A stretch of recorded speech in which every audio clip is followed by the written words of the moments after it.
everyone, welcome back to another video of Indian economy. This is me, Ambika. Last की video में हमने discuss किया था प्रॉब्लम्स क्या है हमारे एग्रीकल्चर की और measures to promote agriculture sector. अब हमने देखा कि जो हमारा एग्रीकल्चर सेक्टर जो था वो डेवलप तो हो गया था, लेकिन जो हमारी इंडियन इकोनॉमी है वो इतनी डेवलप नहीं हो रही थी. अब हम ये देख सकते हैं कि जो हमारी 75% जो वर्किंग पॉपुलेशन जो है वो एग्रीकल्चर पे डिपेंड है. अब रेस्ट जो हमारी 25% बची है वो कहाँ जाएगी, किस सेक्टर में जाएगी. जब हमारा देश आज़ाद हुआ था तो हमारे इंडिया में जो इंडस्ट्रीज है वो बहुत कम थी. कॉटन की थी, जूट इंडस्ट्री थी, यही डेवलप थी. अब हम चाहते थे कि हमारी इंडिया जो है वो डेवलप्ड करे, और वो डेवलप कैसे करेगी, अगर हमारा इंडस्ट्रियल सेक्टर अच्छा होगा. इंडस्ट्रियल सेक्टर अच्छा होगा. अब हम इसके कुछ फीचर्स देखते हैं. जैसे फर्स्ट फीचर हमारा एम्प्लॉयमेंट. एम्प्लॉयमेंट तो क्या है कि जैसे जो हमारा एग्रीकल्चर सेक्टर था उसमें भी सबको मिल जाता था. अब ऐसे एम्प्लॉयमेंट तो इसमें मिल जाएगा इंडस्ट्रियल सेक्टर में. अब किसी पर्सन ने अपनी इंडस्ट्री लगाई है तो उसको लेबर चाहिए होगी, तो लोगों को काम मिलेगा. मेन फीचर तो उसका ही हो गया, लोगों को एम्प्लॉयमेंट मिल गया. Good return. जिस बंदे ने फैक्ट्री लगाई है अगर प्रॉफिट अच्छा आएगा तो उसको रिटर्न अच्छा मिलेगा. सेकेंड है स्टेबल.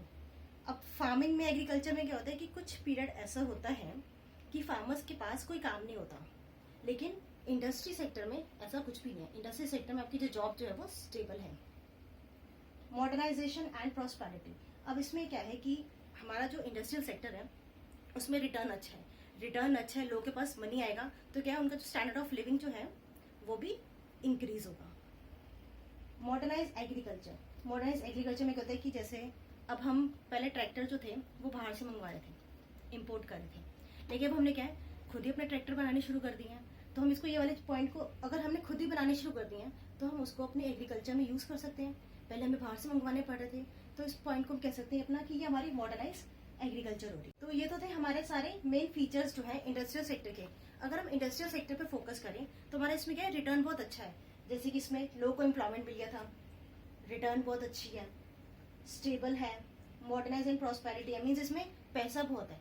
अगर पैसा ज्यादा होगा तो लोगों का जो स्टैंडर्ड ऑफ लिविंग जो है वो भी इंक्रीज होगा.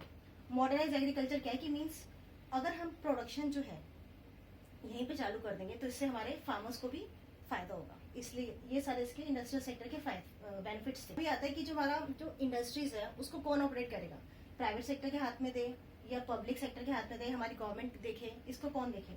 अगर प्राइवेट सेक्टर करती है तो इसका एम तो होता है प्रॉफिट अर्निंग, ये लोगों के वेलफेयर के बारे में इतना नहीं सोचती है. और अगर पब्लिक करती है, गवर्नमेंट हाथ में लेती है अपने, तो उसको होता है सोशल जस्टिस अपने हाथ में लेके चलती है. अब क्या था कि ब्रिटिश के रूल में ब्रिटिशर्स ने हमें एक्सपोर्टर बना दिया था. हमारे पास क्या है कि इसकी वजह से हमें शॉर्टेज ऑफ कैपिटल हो गई थी, इतना पैसा तो था नहीं, और जो भी एक्सपोर्ट से पैसा आया था, एक्सपोर्ट सरप्लस था, उसके लिए भी उन्होंने, ब्रिटेन ने अपने लिए यूज किया था. जो अपनी वॉर्स में थी उनमें जो भी उनको एक्सपेंसेस थे उसको पूरा करने में लगा दिया था. तो जो हमारे प्राइवेट एंटरप्रेन्योर्स हैं उनके पास भी इतना पैसा था ही नहीं. तब क्या हुआ, इस केस में हमारी जो पब्लिक सेक्टर जो है, हमारी जो गवर्नमेंट जो है वो आगे आई और उसने इंडस्ट्रियल सेक्टर में अपना रोल प्ले किया. जैसे इसमें हम फर्स्ट फीचर अपना कह सकते हैं शॉर्टेज ऑफ कैप. मतलब ब्रिटेन के टाइम में इतना पैसा तो था नहीं, एक्सपोर्ट हो रहा था हमारा सारा, तो जो भी पैसा था उन्होंने अपने पर्पज के लिए यूज कर लिया था.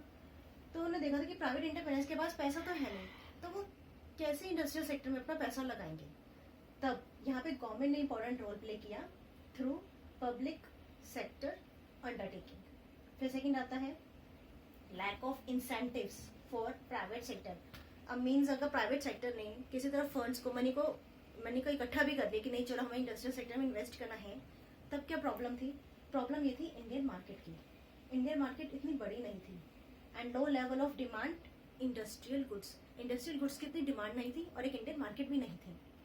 थर्ड आता है ऑब्जेक्टिव ऑफ सोशल वेलफेयर. अब तीसरा पॉइंट ये आता है कि हमारी गवर्नमेंट जो थी वो चाहती थी कि हमारी सोसाइटी में इक्विटी रहे, और उसका ये था कि सोशल वेलफेयर रहे, कि हम लोगों को लेके काम चले. तो इस पॉइंट को लेके भी हमारी गवर्नमेंट सेक्टर ने अपना एंटर किया इंडस्ट्रियल सेक्टर में. अब हमें ये पता है कि जो हमारी इंडिया है उसने मिक्स्ड इकोनॉमी अडॉप्ट की है. मीन्स जहाँ पे पब्लिक और प्राइवेट सेक्टर दोनों मिलकर काम करते हैं. ऐसे इंडस्ट्रियल सेक्टर में भी हुआ, पब्लिक ने और प्राइवेट सेक्टर ने दोनों ने मिलकर काम किया. लेकिन according to IPR, industrial policy resolution in 156, इसमें क्या हुआ, गवर्नमेंट ने अपना रोल बढ़ा दिया. Government increases the role of public sector. इसके लिए हम ये देख सकते हैं कि उसने क्या किया, क्लासिफिकेशन ऑफ इंडस्ट्रीज कर दिया. Schedule A, schedule B, schedule C. अब शेड्यूल A के अंदर क्या है, इट इंक्लूड्स 17 इंडस्ट्रीज, जैसे कि ऑयल की हो गई, रेलवे की हो गई, एटॉमिक एनर्जी हो गई, आर्म्स एंड एमुनेशंस, आर्म्स हो गए हथियार, एमुनेशंस हो गए गोला बारूद। इन सब में क्या था कि सिर्फ जो गवर्नमेंट सेक्टर जो है 100% जो था इनके ऊपर कंट्रोल जो था वो हमारा गवर्नमेंट का था। प्राइवेट सेक्टर इन सब इंडस्ट्रीज के अंदर एंटर नहीं करेंगे। अब ये था शेड्यूल आता है बी। शेड्यूल बी के अंदर क्या होता है, it includes 12 industries such as fertilisers, machine tools, road and sea transport, mines and minerals etcetera. अब शेड्यूल बी के अंदर क्या था, private sector plus public sector. Means हमारी जो गवर्नमेंट जो थी रूल्स को, रेगुलेशंस को फॉर्मुलेट कर देगी, वो बना देगी, और प्राइवेट सेक्टर को उनको फॉलो करना होगा। है कि शेड्यूल सी में क्या आता है, उसके बाद जो हमारी रेस्ट इंडस्ट्रीज है, जो भी इंडस्ट्रीज बच गई वो हमारे शेड्यूल सी में आती है, और ये जो है वो totally it is in a hand of private sector. अब जो हमारा प्राइवेट सेक्टर जो है वो कौन सी इंडस्ट्री स्टार्ट कर रहा है ये हमें कैसे पता चलेगा।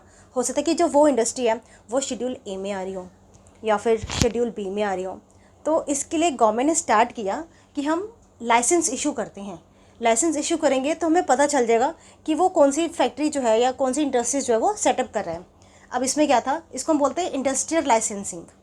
It is a written permission from the government. ये गवर्नमेंट से एक रिटन परमिशन लेनी पड़ेगी। New industry could be established after obtaining a licence from the government. अब इसमें ये था, अगर आप एक न्यू इंडस्ट्री को सेटअप करने जा रहे हो तो आपको गवर्नमेंट से रिटन परमिशन लेनी पड़ेगी।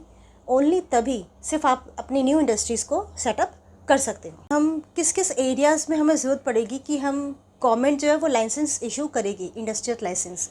जैसे कि आप अगर हम न्यू इंडस्ट्रीज़ को सेटअप कर रहे हैं तो उसके लिए हमें इंडस्ट्रियल लाइसेंस की ज़रूरत पड़ेगी, क्योंकि गवर्नमेंट जो है वो इससे ईजिली चेक करेगी कि जो हम न्यू इंडस्ट्री सेटअप करने जा रहे हैं वो शेड्यूल ए में एग्जिस्ट करती है या वो शेड्यूल बी में एग्जिस्ट करती है। तो वो इस तरह से वो चेक कर सकती है, और आपको अगर वो शेड्यूल सी में एग्जिस्ट करती है तो आपको अलाउ कर देगी कि हाँ आप आराम से सेटअप कर सकते हो अपनी इंडस्ट्रीज़ को। सेकंड आता है एक्सपेंशन ऑफ एग्जिस्टिंग वन।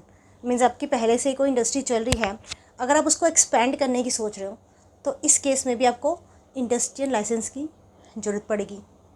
फिर थर्ड आता है डाइवर्सिफिकेशन ऑफ प्रोडक्ट्स। डाइवर्सिफिकेशन मतलब होता है कि आप एक्सपेंड कर रहे हो अपने प्रोडक्ट्स को। मीन्स पहले कम क्वांटिटी में आपकी प्रोडक्शन चल रही थी, लेकिन आप देख रहे हो कि जो हमारे वो गुड्स हैं उनकी मार्केट में डिमांड बहुत ज़्यादा है। तो अगर आप गवर्नमेंट को ये विश्वास दिला दो कि नहीं, कि उसको ट्रस्ट दिला दो, कन्विंस करो कि नहीं, जो अब हम जिन प्रोडक्ट्स की एक्सपैंड कर रहे हैं उसकी सोसाइटी में नीड है, उसकी डिमांड है, तो इस केस में भी हमारी जो गवर्नमेंट जो है वो आपको इंडस्ट्रियल लाइसेंस जो है वो इशू कर देती है। अब ये आता है हमारा fourth point, setting industries in backward area. Means अगर हम अपनी इंडस्ट्रीज़ को बैकवर्ड एरिया में डेवलप करते हैं तो इस केस में भी हमें लाइसेंस की ज़रूरत पड़ती है। एक तो ये होता है कि बैकवर्ड एरिया में अगर हम ओपन कर रहे हैं तो क्या होता है कि उस एरिया की डेवलपमेंट होती है। लोग, गवर्नमेंट को लगता है कि ये लोग बैकवर्ड एरिया की डेवलपमेंट कर रहे हैं, तो इससे क्या है कि गवर्नमेंट भी क्या करती है, टैक्स बेनिफिट दे देती है, उन्हें कम टैक्स देना पड़ता है, इलेक्ट्रिसिटी कंसेशन दे देती है, और एक इनको लेबर भी सस्ते रेट पे मिल जाती है। वहाँ पे गांव में, अगर शहर में देखा जाए तो वहाँ पे जो लेबर जो है वो महंगी पड़ती है, और जो यहाँ विलेज में अगर बैकवर्ड एरिया में खोलते हैं तो यहाँ पे इनको लेबर भी सस्ती मिल जाती है। तो मीन्स ये हमारे 4 पॉइंट्स है कि किन किन जगह पे हमें जो है इंडस्ट्रियल लाइसेंस लेने की ज़रूरत पड़ती है। Setting up of new industries, expansion of existing ones, diversification of products, and fourth one is setting industries in backward area. तो इस वीडियो में जो मैंने आपको कंटेंट पढ़ाया है, इसके जो नोट्स का लिंक जो है वो मैंने डिस्क्रिप्शन में डाल दिया है। अब इसके बाद जो हमारी नेक्स्ट वीडियो है उसमें हम डिस्कस करेंगे अपना फॉरेन ट्रेड। अगर आप मेरे चैनल पर नए हैं तो इसको सब्सक्राइब करें, लाइक करें, शेयर करें। Thank you for watching my video.